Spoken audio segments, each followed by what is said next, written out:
Good morning guys. आज हम लोग स्ट्रक्चर ऑफ कोवेलेंट मॉलिक्यूल का सेकेंड पार्ट पढ़ेंगे। यहाँ पे हम लोग बहुत सारे स्ट्रक्चर पढ़े थे।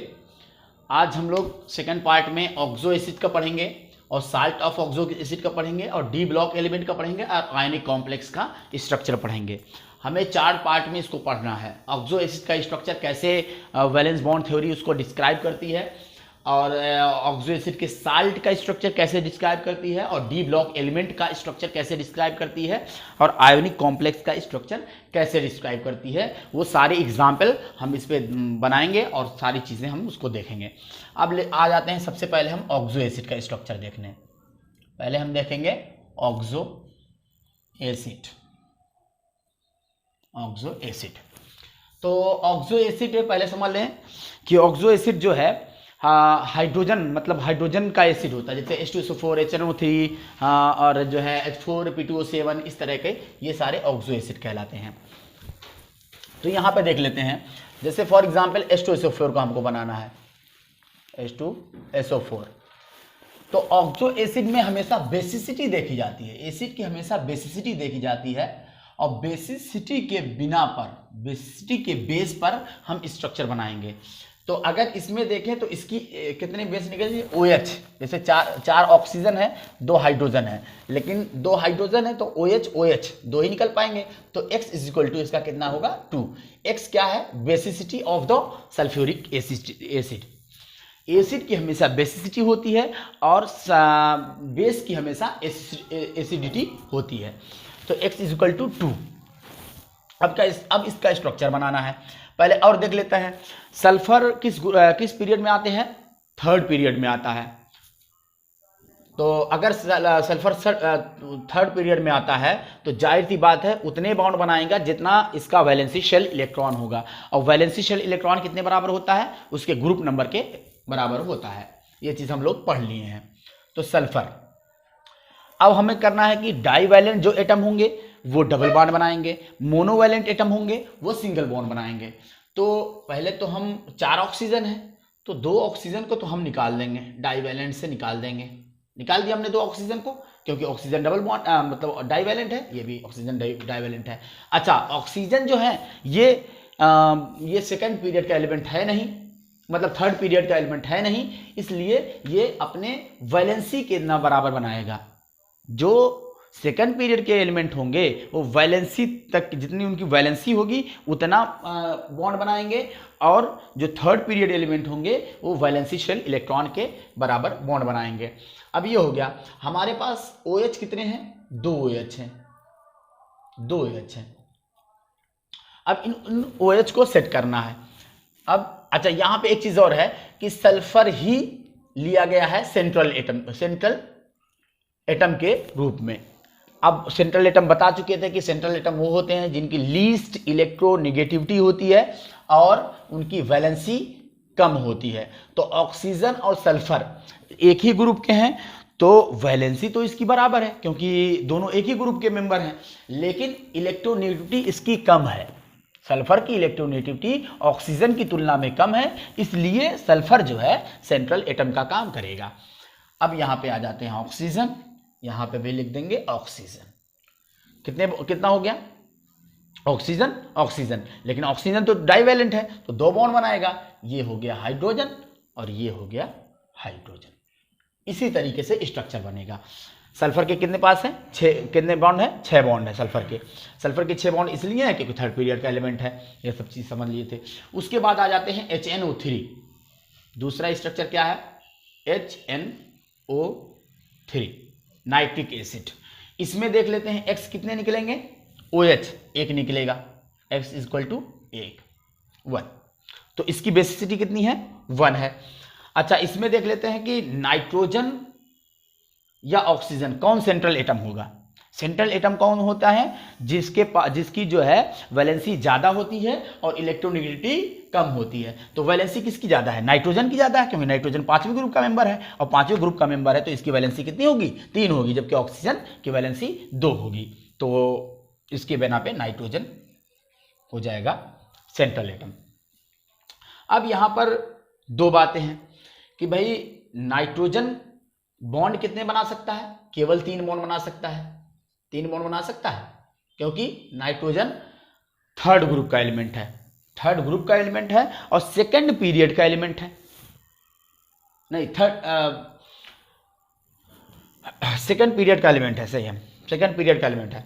अब यहाँ पे देखेंगे तो double bond, single bond oxygen, single bond oxygen हो गया। अब यहाँ पे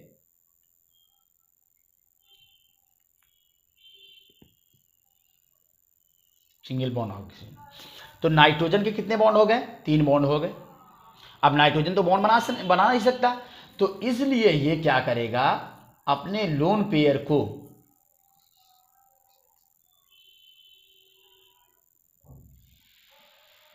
सॉरी ये नहीं होगा, यहां पर हाइड्रोजन हो जाएगा और ये जो है अपने लोन पेयर को ऑक्सीजन को दे देगा। तो इसके कितने बॉन्ड हो गए? HNO3, HNO3। तो ये अपने लोन पेयर को दे दिया, तो 1 बॉन्ड, 2 बॉन्ड और 3 बॉन्ड बन गए इसके।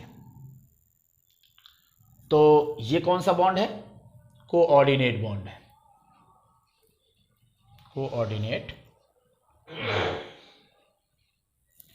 अब आ जाते हैं H2P2O7, H4P2O7, थर्ड है H4P2O7। अब यहां पे थोड़ा सा बढ़िया समझना पड़ेगा।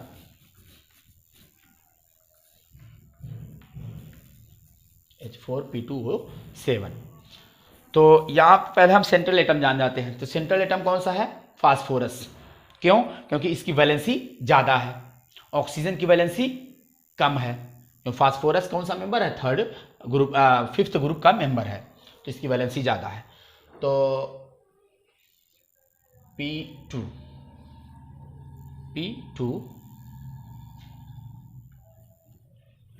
पहले इसकी हम बेसिसिटी देख लेते हैं। बेसिसिटी कितनी होगी?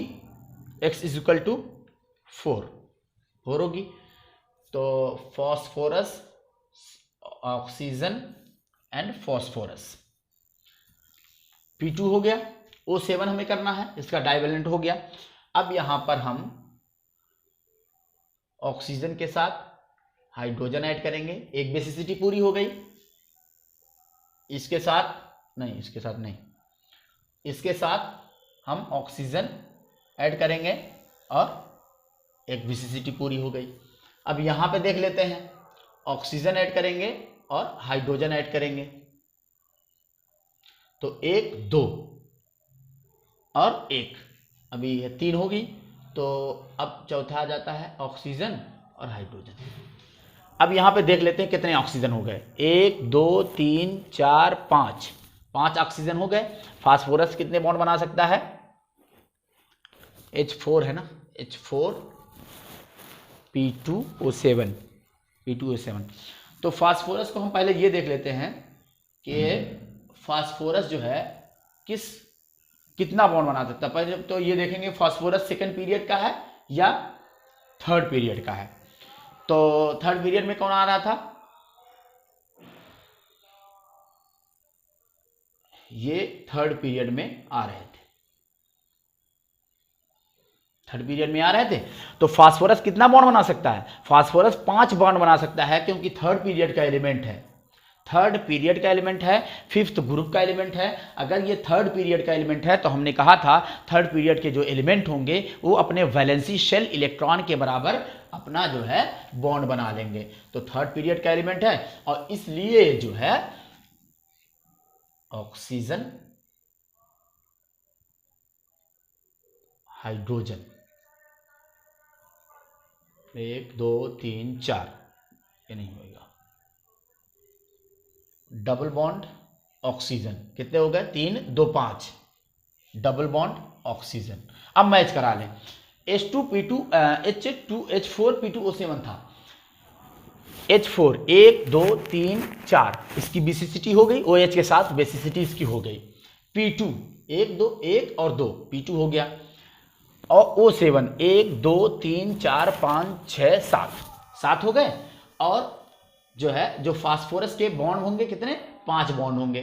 5 बॉन्ड बना सकता है, 5 बॉन्ड फास्फोरस बनाएगा, ये भी 5 बॉन्ड बनाएगा। क्यों ऐसा होगा, क्योंकि ये थर्ड पीरियड का एलिमेंट है, इसलिए वैलेंसी शेल इलेक्ट्रॉन के बराबर ये जो है बॉन्ड बनाएगा। इस चीज को आप वीडियो पॉज करके इसको नोट कर लीजिएगा। अब आ जाते हैं salt of oxo acid. Salt of oxo acid, salt of oxo acid में बिल्कुल सेम कॉन्सेप्ट है। ऑक्सो एसिड जो होगा उसी का साल्ट, यानी अगर हम यहां पे देखें तो सोडियम नाइट्रेट, सोडियम नाइट्रेट, ये सोडियम नाइट्रेट कैसा है, HNO3।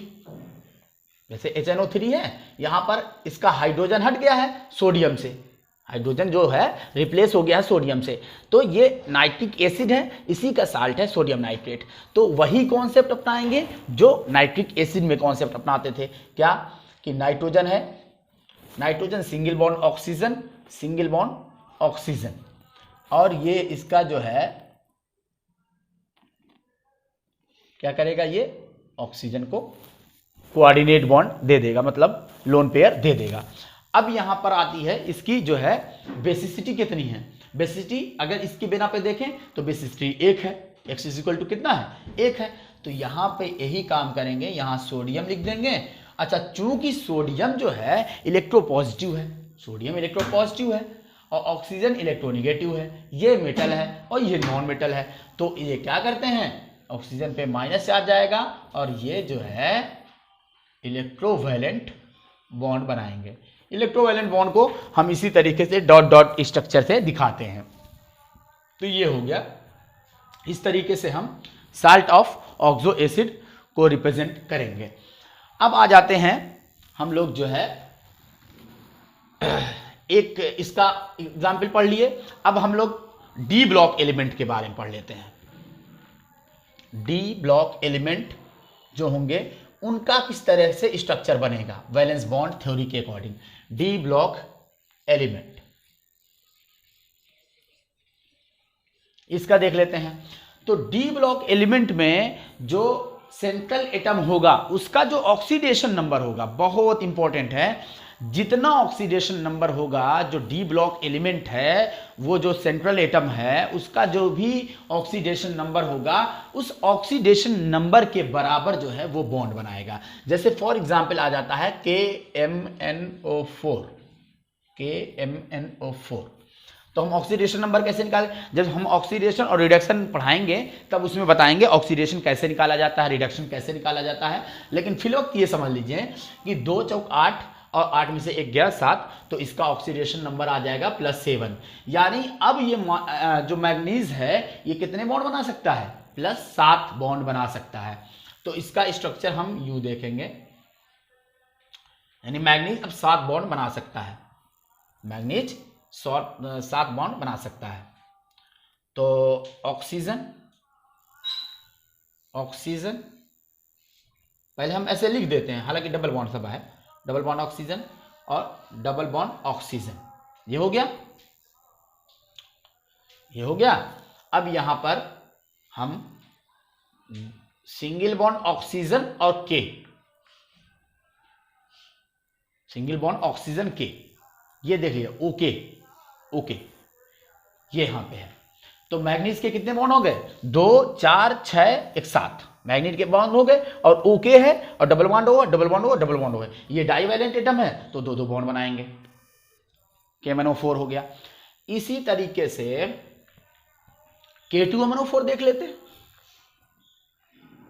K2MNO4, तो इसका ऑक्सीडेशन नंबर कितना आएगा, 2 चौक 8, 8 में से 2 गया 7, 8 में से 2 गया 6, तो +6। ऑक्सीडेशन नंबर कितना आएगा, तो +6। तो मैग्नीज अब यहां पे कितना बॉन्ड बनाएगा, 6 बॉन्ड बनाएगा।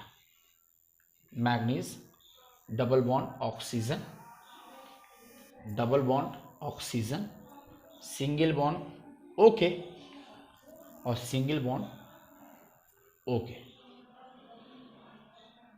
शायद बहुत अच्छे से समझ में आ रहा होगा कि मैग्नीज +6 है इसका ऑक्सीडेशन नंबर। ऑक्सीडेशन नंबर कितना आया, ऑक्सीडेशन नंबर कितना आया, +6। तो +6 है तो डबल बॉन्ड ये 2, एक 3, एक 4, 2 6 हो गया। अच्छा, O 2 बॉन्ड बना सकता है तो 2 बॉन्ड ये बना लिया। K एक ही बॉन्ड बना सकता है तो एक बॉन्ड बना लिया। इस तरीके से हम डी ब्लॉक एलिमेंट का, जो डी ब्लॉक एलिमेंट होंगे उनका स्ट्रक्चर वैलेंस बॉन्ड थ्योरी के अकॉर्डिंग पढ़ेंगे। अब आ जाते हैं आयोनिक कॉम्प्लेक्स के बारे में। आयोनिक कॉम्प्लेक्स,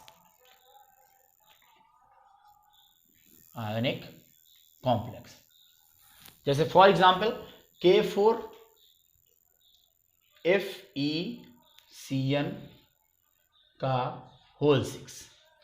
आयोनिक कॉम्प्लेक्स में कोवैलेंट, कोऑर्डिनेट